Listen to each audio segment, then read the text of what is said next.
வணக்கம் நண்பர்களே, அச்சயம் சமையலறைக்கு உங்களை அன்புடன் வரவேற்கிறேன். அச்சயம் சமையலறையோட ஃபர்ஸ்ட் டே, அந்த ஃபர்ஸ்ட் டேவை பெஸ்ட் டேவா மாத்துறதுக்கு ஒரு நல்ல ஸ்வீட்டோட வந்திருக்கேன். அந்த ஸ்வீட் என்னன்னா கருப்பட்டி பால் பாயாசம். கருப்பட்டி பால் பாயாசம் செய்யறதுக்கு என்னென்ன வேணுங்கிறத இப்ப பார்க்கலாம் வாங்க. கருப்பட்டி பால் பாயாசத்திற்கு தேவையான பொருட்கள்: கருப்பட்டி ஒரு 5 பீஸ் அளவு எடுத்துக்கலாம். அப்புறம் முந்திரி, 2 ஏலக்காய், ஒரு சேமியா பாக்கெட்டில் பாதி போட்டால் போதும். 1 டம்ளர் திக்கான பால். இந்த கருப்பட்டி சில்லு கருப்பட்டியாக இருக்குது, நான் எடுத்துருக்கிறேன். நீங்கள் குண்டு கருப்பட்டி கூட எடுத்துக்கலாம். வாங்க பாயாசம் செய்ய ஆரம்பிக்கலாம். அடுப்பை பற்ற வச்சு பாத்திரத்தை அடுப்பு மேலே வச்சு 1 டம்ளர் பாலை அதில் சேர்த்துக்கலாம். பால் நல்லா திக்கான பாலாக எடுத்துருக்குறோம். அதனால் அந்த பாலுக்கு அளவுக்கு தண்ணியும் ஊற்றணும். 1 டம்ளர் அளவுக்கு தண்ணி ஊற்றினா பாயசத்தோட பதம் கரெக்டாக இருக்கும். 1 டம்ளர் பாலுக்கு 1 டம்ளர் தண்ணி சரியாக இருக்கும். இப்போ இந்த பால் பொங்கி வர கொஞ்சம் நேரம் ஆகும். அதுக்குள்ளே நம்ம இன்னும் சில வேலைகள் எல்லாம் செய்யணும். அதெல்லாம் செஞ்சிடலாம் வாங்க. அடுத்ததாக நம்ம வறுக்க வேண்டிய பொருள்களை எல்லாம் வறுத்துக்கலாம். பக்கத்து அடுப்பை பற்ற வச்சு ஒரு கடாயை வச்சு அதில் 2 ஏலக்காயை போட்டுக்கலாம். அந்த ஏலக்காயை நல்லா ட்ரை ரோஸ்ட் பண்ணணும். எண்ணெயும் நெய்யும் விடக்கூடாது. ட்ரை ரோஸ்ட் பண்ணுறப்ப ஏலக்காய் நல்லா பொடிசு பண்ணுறதுக்கு வரும். அப்புறம் அதுலேயே 1 ஸ்பூன் நெய் விட்டு நல்லா முந்திரி பருப்பை செவக்க வறுக்கணும். முந்திரி பருப்பு நல்லா செவந்ததும் எடுத்துட்டு அந்த மிச்சம் இருக்க நெய்லேயே சேமியாவையும் போட்டு நல்லா வறுத்து எடுத்துக்கலாம். சேமியா நல்லா செவக்க வறுக்கணும். 4 பக்கமும் திருப்பி விட்டு நல்லா செவக்க வறுத்துக்கோங்க.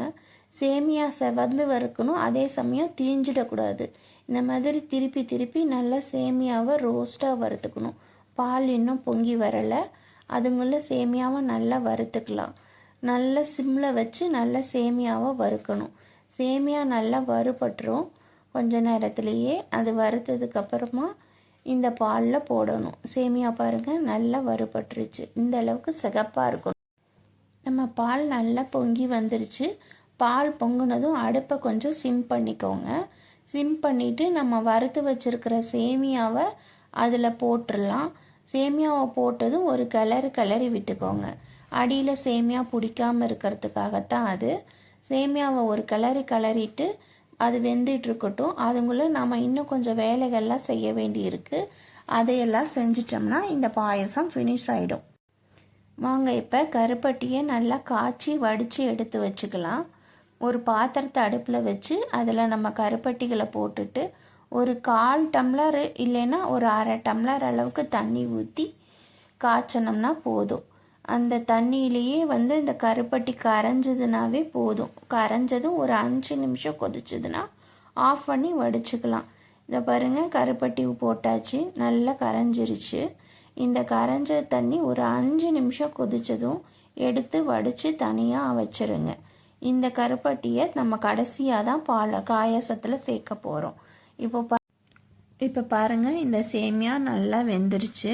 சேமியா நல்லா வெந்ததும் ஒரு கிளறி விட்டுட்டு அதில் நம்ம வறுத்து வச்சுருக்க முந்திரி, ஏலக்காய் இதெல்லாம் சேர்த்துடலாம். முந்திரி ஏலக்காய் சேர்த்த உடனே ஒரு 5 நிமிஷம் கொதிச்சா போதுங்க. அடுப்பை ஆஃப் பண்ணிடலாம். அடுப்பை ஆஃப் பண்ணிவிட்டு ஒரு 5 நிமிஷம் ஆற வச்சுருங்க. பாயாசம் நல்லா ஆறுனதுக்கப்புறம் தான் நம்ம கருப்பட்டி பாகை ஊற்றணும். பாயாசம் சூடாக இருக்கும்போது ஊற்றினோம்னா பால் திரிஞ்சு போயிடும். அதனால் அடுப்பை ஆஃப் பண்ணிவிட்டு ஒரு 5 நிமிஷம் ரெஸ்ட்டில் விட்டுறலாம். அடுப்பை ஆஃப் பண்ணி ஒரு 2 நிமிஷம் கழித்து பாயாசம் ஆறுனதும் இந்த கருப்பட்டி சாறை இதில் கலந்தோம்னா சுவையான கருப்பட்டி பால் பாயாசம் ரெடி ஆகிடுச்சு. அவ்வளோதான் நண்பர்களே, கருப்பட்டி பால் பாயசம் ரெடி ஆயிடுச்சு. நீங்களும் இந்த மாதிரி கருப்பட்டி பால் பாயசம் செஞ்சு பாருங்க. என்னோட இந்த வீடியோ பிடிச்சிருந்தா லைக் பண்ணுங்க, நிறை குறைகளுக்கு கமெண்ட் பண்ணுங்க, அச்சயம் சமையலறையை சப்ஸ்கிரைப் பண்ணுங்க. தேங்க்யூ ஃபார் வாட்சிங். வாழ்த்துங்கள் நண்பர்களே, வளரட்டும் நம்முடைய அச்சயம் சமையலறை.